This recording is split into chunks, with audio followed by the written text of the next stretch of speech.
Hello, my name is Marian Schwartz, and I will be reading the opening pages from the first novel published by the Russian emigré writer Nina Berberova, entitled The Last and the First, and published in Paris in 1930. On the morning of the 20th of September, 1928, between 9 and 10, three events occurred that set the stage for this tale. Alexei Ivanovich Shaibin, one of its many heroes, turned up at the Gorbatovs. Vasya, the Gorbatov's son, offspring of Stepan Vasilyevich and Vera Kirillovna, and stepbrother of Ilya Stepanovich, received a letter from Paris from his friend Adolf Kellerman with important news about Vasya's father. And, finally, a poor wayfarer and his guide arrived at the Gorbatovs' farm in a broad valley of the Vaucluse. No one knew this man's name. Who was he? What road had led him to his present wanderings? He had passed through here the previous year, in the spring, and he was already known in the surrounding area. At that time he was still sighted and walked alone, an old Astrakhan cap pulled to his eyes, sending up white dust and bowing to those he met. He had spoken with Ilya and with Vera Kirillovna herself for a long time. He'd drunk, had dinner, and spent the night. But neither Vasya nor his sister Mariana saw the wayfarer the next morning.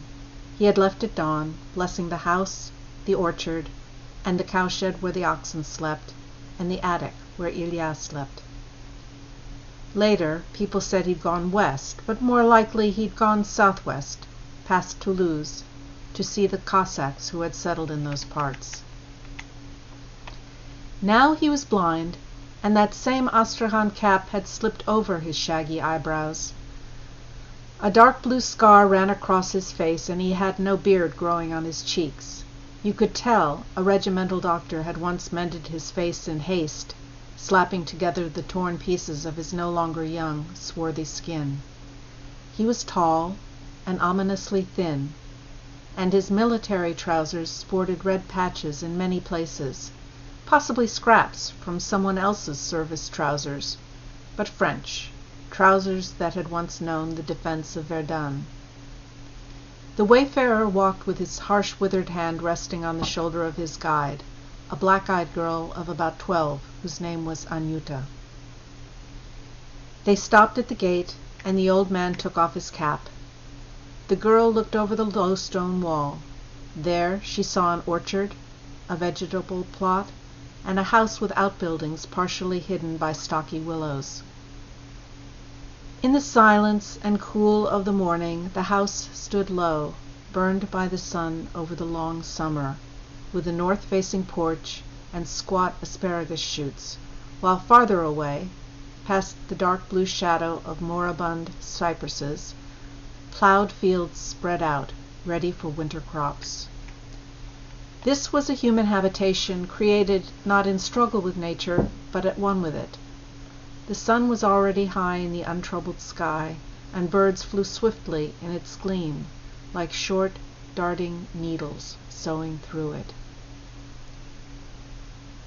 Vasya and Mariana went over to the gate, even though they were up to their ears in work.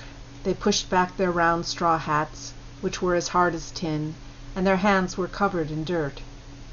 "You could have sung something," Mariana said. "Where have you come from?" She began examining Anyuta, her long colorful skirt, and the narrow ribbon tied around her head. The wayfarer made a low, unhurried bow. "From the Dordogne, gentle lady," he said. "We are on our way south, from the Dordogne to the Siagne River, to hot climes, to see good people, and in the spring back to our own people, for the summer. And there, God will provide. People know us." Thank you.